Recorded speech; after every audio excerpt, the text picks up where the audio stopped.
In this video, I'll show you how to start a game.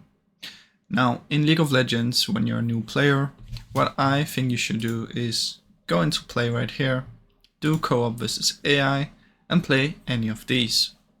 Now, after you play the intro for a little bit and you know how to play it, you can choose beginner and then intermediate.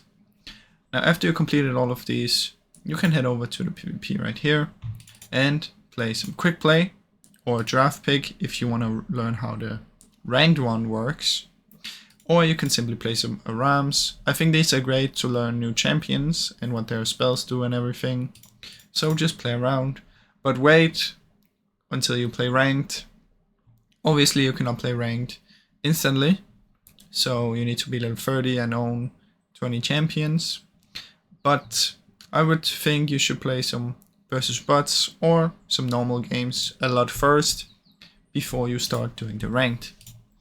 Now basically you simply choose it, confirm, you make your lobby, you invite your friends if you want to play with friends just by dragging them in, or you can click on these and then you just find a match.